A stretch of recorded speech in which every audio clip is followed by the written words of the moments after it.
Hello, my dear friends. AKR Communication English Grammar Translation Composition with Model Test এর episode 8-এ English গ্রামারের sentence এবং বাক্য পরিচিতি নিয়ে আজকের ক্লাস পরিচালনায় আমি আছি মোহাম্মদ আব্দুল কাদের আকিব। আজকে আমাদের ইউনিট 8 সেন্টেন্স বা বাক্য। এই ক্লাসটিকে আমরা দুইটা ভাগে ভাগ করেছি। একটা হচ্ছে হোয়াট ইজ সেন্টেন্স, বাক্য কী, আরেকটা হচ্ছে সেন্টেন্সের প্রকার। পার্ট 1, হোয়াট ইজ সেন্টেন্স, বাক্য কী। A group of words that make a complete sentence is called sentence. একাধিক ওয়ার্ড একত্রে পাশাপাশি বসে মনের সম্পূর্ণ ভাব প্রকাশ করলে তাকে সেন্টেন্স বলে। অন্যথায় একাধিক শব্দ একসাথে মিলিত হলে যদি সম্পূর্ণরূপে মনের ভাব প্রকাশ বা কথা প্রকাশ না করে তাহলে তাকে সেন্টেন্স বা বাক্য বলা যাবে না। এটি সম্পূর্ণ বাক্য গঠনের জন্য নির্ধারিত শব্দসমূহের অবশ্যই একটি সঠিক ক্রম বজায় রেখে সাজাতে হবে। যেমন Rakib loves to travel, Rakib ভ্রমণ করতে ভালোবাসে। উপরের বাক্যে রাকিব হলো সাবজেক্ট, লাভস হলো ভার্ব, টু ট্রাভেলস হলো অবজেক্ট। এখন যদি ওয়ার্ডগুলোকে অগোছালোভাবে ওয়ার্ডের মেনটেন না করে সাজানো থাকে তাহলে এটি পূর্ণ বাক্য হবে না। যেমন টু ট্রাভেল লাভস রাকিব, এখানে সম্পূর্ণ মনের ভাব কোনো অর্থ প্রকাশ পায় না, তাই এটা কোনো বাক্য না। এবার আমরা পার্ট 2 আলোচনা করতে যাই সেন্টেন্সের প্রকার। অর্থ অনুসারে সেন্টেন্সকে 5 ভাগে ভাগ করা হয়। অ্যাসার্টিভ সেন্টেন্স বর্ণনামূলক বাক্য, ইন্টিগ্রেটিভ সেন্টেন্স প্রশ্নবোধক বাক্য, অবজেক্টিভ সেন্টেন্স অনুজ্ঞাসূচক বাক্য, ইম্পারেটিভ সেন্টেন্স অনুজ্ঞাসূচক বাক্য, অবজেক্টিভ সেন্টেন্স প্রার্থনাসূচক বাক্য, এক্সক্লেমেটরি সেন্টেন্স বিস্ময়সূচক বাক্য। এই 5 প্রকারে আবার আমরা 2 ভাগে ভাগ করতে পারি। একটা হচ্ছে অ্যাফার্মেটিভ সেন্টেন্স হ্যাঁবাচক বাক্য, একটা নেগেটিভ সেন্টেন্স নাবাচক বাক্য। অ্যাসার্টিভ সেন্টেন্স কাকে বলে? The sentence which gives common statement is called assertive sentence. যে সেন্টেন্স দ্বারা কোনো কিছু বর্ণনা করা বা বিবৃতি করা বোঝায় তাকে অ্যাসার্টিভ সেন্টেন্স বলে। এর স্ট্রাকচারটা কি? Subject plus verb plus object অথবা কমপ্লিমেন্ট অথবা অ্যাডভার্ব। এক্সাম্পল লক্ষ্য করি আমরা, হি রিডস দ্য বুক, সে বই পড়ে। একটি সাধারণ বিবৃতিবাচক বাক্য এবং অ্যাফার্মেটিভ বা হ্যাঁবাচক বাক্য। এখানে হি হচ্ছে সাবজেক্ট, রিডস হচ্ছে ভার্ব এবং দ্য বুক হচ্ছে অবজেক্ট। আমরা আগেই বলছিলাম স্ট্রাকচারটা হচ্ছে কি, প্রথমে সাবজেক্ট থাকবে, এরপরে ভার্ব থাকবে, এরপরে অবজেক্ট থাকবে। এখন উপরে দেওয়া প্যাটার্নের সাথে খুব সহজে মিলে যাচ্ছে তো। এরপর আমরা সেকেন্ড আরেকটা এক্সাম্পল লক্ষ্য করি, we do not run in the sun, আমরা সূর্যের সাথে দৌড়াতে পারি না। একটি সাধারণ বিবৃতি এবং এখানে নেগেটিভ সেন্টেন্সের উদাহরণ ব্যবহৃত হয়েছে। এরপর আমরা 3 নম্বর একটা এক্সাম্পল দেখতে পাই, everyone should read this poem, প্রত্যেক কবিতাটি পড়তে পারে। এখানে শুড একটি মডেল অক্সিলারি ভার্ব। এরপর আমরা ইন্টিগ্রেটিভ সেন্টেন্স আলোচনা করি। The sentence which is use to ask question is called interrogative sentence. যে সেন্টেন্স দ্বারা কোনো প্রশ্ন করা হয় অথবা কোনো কিছু প্রত্যুত্তর পাওয়ার উদ্দেশ্যে জিজ্ঞাসা করা হয় তাকে ইন্টিগ্রেটিভ সেন্টেন্স বলে।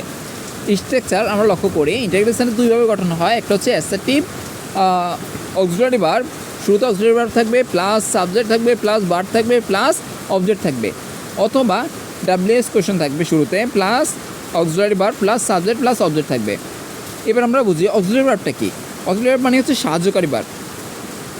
সাহায্যকারী ভার্ব, এই সাহায্যকারী ভার্ব বা অক্সিলারি ভার্বকে আবার 4 ভাগে ভাগ করা হয়। যেমন হচ্ছে be verb, have verb, modal verb, do verb. Be verb 5টি, am is are, was were. এরপরে হ্যাভ ভার্ব 3টি, have has had. Do verb 3টি, do did does. Modal auxiliary verb অনেকগুলো, যেমন shall, should, can, could, will, would, may, might. তারপর হচ্ছে need to, would to, etc, আরও অনেক ইত্যাদি। এরপর আমরা ইন্টিগ্রেটিভ সেন্টেন্সের এক্সাম্পলগুলো লক্ষ্য করি, ডু ইউ নিড সাম মানি, তোমার কি কোনো টাকা প্রয়োজন। এরপর আমরা আরেকটা এক্সাম্পল দেখতে পাচ্ছি কি, সবগুলো কিন্তু প্রথমে কি আছে, ডো আছে। ডো হচ্ছে কি, ডো ভার্ব। এরপর আমরা দেখতে পাচ্ছি ইজ হি ইউর ব্রাদার, সে কি তোমার ভাই, এখানেও ইজ ব্যবহৃত হয়েছে, তাহলে বি ভার্ব। এরপরে শুড আই কল ইউ, আমি কি তোমায় কল করতে পারি, তাহলে এখানে ব্যবহৃত হচ্ছে শুড। শুড শব্দটা হচ্ছে মডেল অক্সিলারি ভার্ব। এরপরে 2 নম্বর লক্ষ্য করুন, ইন্টিগ্রেটিভ সেন্টেন্সের শুরু হয় ডাব্লিউএস কোশ্চেন দিয়ে। ডাব্লিউএস কোশ্চেনগুলো কী কী? What, which, who, when, where, home, why, how ইত্যাদি। এক্সাম্পলগুলো লক্ষ্য করি আমরা, হোয়াট ইজ ইউর অ্যাড্রেস, তোমার ঠিকানাটা কোথায় বা ঠিকানা কী। এরপরে হোম ডো ইউ ওয়েন। এরপর 3 নম্বর এক্সাম্পলটা কী দেখতে পাচ্ছি, how much money do you own, তোমার কত টাকা চাই, বা হাউ মাচ মানি, কেমন টাকা প্রয়োজন, ডো ইউ ওয়েন, তোমার ওখানে ডো ইউ ওয়েন, এটা করতে তোমার কেমন টাকা প্রয়োজন বা কত টাকা প্রয়োজন। এরপর ইম্পারেটিভ সেন্টেন্স আমরা লক্ষ্য করি। ইম্পারেটিভ সেন্টেন্স কাকে বলে? This sentence which is use to make order, advice, request তারপর হচ্ছে proposal, prohibit, etc is called imperative sentence. যে সেন্টেন্স দ্বারা কোনো আদেশ, উপদেশ, নিষেধ, অনুরোধ ইত্যাদি বোঝায় তাকে ইম্পারেটিভ সেন্টেন্স বলে। ইম্পারেটিভ সেন্টেন্সের বাংলা কি? অনুজ্ঞাসূচক বাক্য। এই ধরনের বাক্যে সাবজেক্ট গোপন থাকে, মানে সাবজেক্ট থাকলে এটা গোপন থাকে, যেটা উল্লেখ থাকে না। যেমন আমরা স্ট্রাকচারগুলো লক্ষ্য করি, সাবজেক্ট ইনভিজিবল বা উজ্জ্বল, এরপরে থাকবে ভার্ব, এরপরে থাকবে অবজেক্ট। যেমন এক্সাম্পল দেখুন, ডু ইট কুইকলি, এটা তাড়াতাড়ি করুন। এখানে কি বোঝানো হয়েছে? অর্ডার, মানে আদেশ দেওয়া হয়েছে, এটা তাড়াতাড়ি করো। ডু ইট কুইকলি, এটা তাড়াতাড়ি করো, তাহলে এখানে আদেশ দেওয়া হয়েছে। এরপরে নেভার টেল এ লাই, মিথ্যা বলো না, তাহলে এখানে অ্যাডভাইস বা উপদেশ দেওয়া হয়েছে। এরপর 3 নম্বর এক্সাম্পলটা আমরা লক্ষ্য করি, please give me a pen, দয়া করে তোমার কলমটি আমাকে দাও, এখানে রিকোয়েস্ট, অনুরোধ করা হয়েছে। এরপর আমরা যাই অবজেক্টিভ সেন্টেন্স। অবজেক্টিভ সেন্টেন্স কাকে বলে? The sentence is expressed a prayer or wish of the speaker is called optative sentence. যে সেন্টেন্স দ্বারা মনের ইচ্ছা কিংবা প্রার্থনা প্রকাশ করে তাকে অবজেক্টিভ সেন্টেন্স বলে। স্ট্রাকচারগুলো কি? May plus subject plus verb plus object. বেশিরভাগ অবজেক্টিভ সেন্টেন্স মে ব্যবহৃত হয়, কিন্তু কিছু কিছু ক্ষেত্রে এর ব্যতিক্রম আছে, মানে মে বাদেও অবজেক্টিভ সেন্টেন্স গঠিত হতে পারে। যেমন এক্সাম্পলগুলো লক্ষ্য করি আমরা, may Allah help you to overcome all the obstacles. এরপরে সেকেন্ড এক্সাম্পলটা দেখুন, লিভ লং আওয়ার প্রেসিডেন্স। এরপরে সর্বশেষ আমরা উদাহরণ যেটা দেখলাম, এখানে কিন্তু মে ব্যবহৃত হয়নি, তাহলে মে ছাড়াও অবজেক্টিভ সেন্টেন্স হয়, তাই এটা সবসময় বাধ্যতামূলক নয়। যা অবজেক্টিভ সেন্টেন্সের শুরুতে মে থাকতেই হবে, এটা কিন্তু বাধ্যতামূলক নয়। এরপর আমরা দেখতে পাচ্ছি 5 নম্বরে এক্সক্লেমেটরি সেন্টেন্স। এক্সক্লেমেটরি সেন্টেন্স দ্বারা হঠাৎ আকস্মিকভাবে মনের কোনো পরিবর্তন, যেমন হর্ষ, বিষাদ, আনন্দ, আবেগ বা বিস্ময় প্রকাশ করা হয়। ইংলিশ এক্সাম্পলটা আমরা কি দেখি, an exclamatory sentence express sudden or strong feeling or emotions like surprise, তারপর হচ্ছে অ্যাঙ্গার, তারপর হচ্ছে delight, pain, etc. It is a term of the sudden change of mind. An exclamatory sign is mandatory after the end of the sentence. এখানে কি বোঝানো হয়েছে? The sentence, the exclamatory sign, exclamatory চিহ্নটি is moderate after, এটা সবসময় থাকে, কিছু শব্দের পরে থাকে, দ্য এন্ড, শেষে, অফ দ্য সেন্টেন্স, বাক্যের। কখনো কখনো এই বিশেষক চিহ্নটি বাক্যের শুরুতেও বসে। কোনো বাক্যে যদি এলাস, তারপর হচ্ছে অ্যাব্রোব, অ্যারোবো, তারপর হচ্ছে ও, তারপর হচ্ছে তারপর হচ্ছে হুররা ইত্যাদি দিয়ে শুরু হয়, তখন শব্দগুলোর পরে বিশেষক চিহ্ন বসাতে হয়। এক্সাম্পলগুলো আমরা লক্ষ্য করি, hurrah we have won the game, এরপরে হোয়াট এ বিউটিফুল সিনস, তারপরে alas you will fail in English. এরপরে আমরা একটু আগে বলছিলাম যে অর্থবাদক যে সেন্টেন্সকে 5 ভাগে ভাগ করা হয়েছিল, এই সেন্টেন্সকে আবারও 2 ভাগে ভাগ করা হয়, 5টা সেন্টেন্সকে আবার 2 ভাগে ভাগ করা হয়, অ্যাফার্মেটিভ অ্যান্ড নেগেটিভ সেন্টেন্স, হ্যাঁবাচক এবং নাবাচক বাক্য। হ্যাঁবাচক বা অ্যাফার্মেটিভ সেন্টেন্স কাকে বলে? যে সেন্টেন্স দ্বারা হ্যাঁবাচক অর্থ প্রকাশ পায় তাকে অ্যাফার্মেটিভ সেন্টেন্স বলে। যেমন ইরা ইজ রিডিং এ বুক, এরা বই পড়তেছে, আইএনজি, তাহলে ইরা ইজ রিডিং এ বুক, এরা বই পড়তেছে। এরপরে যে সেন্টেন্স দ্বারা নাবাচক অর্থ প্রকাশ পায় তাকে নেগেটিভ সেন্টেন্স বলে। যেমন Ira is not reading a বুক, এরা বই পড়তেছে না। তাহলে তখন আমরা অর্থ অনুযায়ী সেন্টেন্সের প্রকারগুলো নিয়ে আলোচনা করলাম। এবার হচ্ছে গঠন অনুসারে সেন্টেন্সকে আবার 3 ভাগে ভাগ করা হয়। এক হচ্ছে সিম্পল সেন্টেন্স, সরল বাক্য, এরপরে কমপ্লেক্স সেন্টেন্স, জটিল বাক্য, কম্পাউন্ড সেন্টেন্স, যৌগিক বাক্য। সিম্পল সেন্টেন্স কাকে বলে?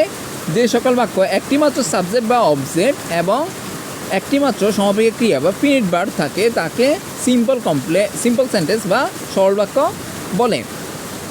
In a simple sentence, there is one only subject and one finite verb. It has only once independent clause.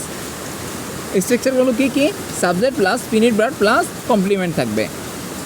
এক্সাম্পলগুলো আমরা লক্ষ্য করি, Cox's Bazar is the largest, Cox's Bazar হয় লার্জেস্ট, খুব বিশাল, মানে দীর্ঘতম সি বিচ, দীর্ঘতম সমুদ্র সৈকত ইন দ্য ওয়ার্ল্ড, সারা বিশ্বের।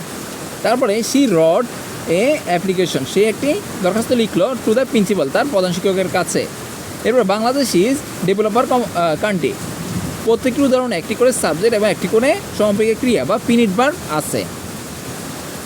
এবার আমরা কমপ্লেক্স সেন্টেন্স কাকে বলে, যে সকল বাক্যে একটি প্রধান খণ্ডবাক্য থাকে এবং তার উপর আশ্রয় বা অবলম্বন করে আরও এক বা একাধিক খণ্ডবাক্য থাকে তাকে কমপ্লেক্স সেন্টেন্স যৌগিক বাক্য বা মিশ্র বাক্য বলে। It consist one main clause and one or more subordinate clause and adverbial clauses. এক্সাম্পলগুলো, you did not even hear what his name was, তারপরে though he live in America, তারপরে he speaks English, he speaks Bangla fluently. এরপর আমরা পাই compound sentence মানে যৌগিক বাক্য। যৌগিক বাক্য কাকে বলে, নিরপেক্ষ দুই বা তার অধিক সরল বাক্য যদি কোনো সংযোজক অব্যয় দ্বারা সংযুক্ত হয় একটি সম্পূর্ণ বাক্য তৈরি করে তখন তাকে কম্পাউন্ড বা যৌগিক বাক্য বলে। A compound sentence incorporates and last two principal class. Their class is linked by one or more coordinating conjunction তারপর হচ্ছে কি পাংচুয়েশন অর বোথ। এক্সাম্পলগুলো আমরা লক্ষ্য করি, he is poor but happy, সে খুব গরিব কিন্তু সুখী। তারপরে we search him everywhere did not find, we search আমরা চার্চের আমরা খুঁজেছিলাম, হিম তাকে আমরা তাকে খুঁজেছিলাম, এভরিওয়্যার সব জায়গায় আমরা তাকে সব জায়গায় খুঁজেছিলাম, বাট ডিড নট ফান্ড কিন্তু আমরা তাকে পেলাম না। তারপরে মো শুটেড মানে গুলি করলো, অ্যান্ড এবং অল দ্য পিপল সকল লোক স্টার্টেড শুরু করলো, টু ক্লেপ হাত তালি দিতে, দেয়ার হ্যান্ডস তাদের হাত দিয়ে। তাহলে সকল লোক যখন মো গুলি করলো তখন সকল লোক হাততালি দিতে শুরু করলো। তাহলে আজকেই এইটুকুই ছিল আমাদের সেন্টেন্স নিয়ে আলোচনা আমাদের অষ্টম ক্লাসে, অষ্টম এপিসোডে। আপনাদের যদি ভালো লাগে তাহলে অবশ্যই আমাদের সাথেই থাকবেন। আমাদের পরবর্তীগুলো ক্লাসগুলো পেতে অবশ্যই আমাদের স্বপ্নবাগান ডায়েরি চ্যানেলটি সাবস্ক্রাইব করতে পারেন এবং আমাদের ফেসবুক পেজটি ফলো দিয়ে রাখতে পারেন। আমাদের সাথে থাকার জন্য অসংখ্য ধন্যবাদ। এবং আপনাদের যদি কোনো ক্লাস সম্পর্কে কোনো প্রশ্ন থাকে তাহলে আমাদের কমেন্ট বক্সে প্রশ্ন করে আমাদেরকে জানাতে পারেন। আমাদের সাথে থাকার জন্য অসংখ্য ধন্যবাদ। আসসালামু আলাইকুম ওয়া রাহমাতুল্লাহি ওয়া বারাকাতুহু।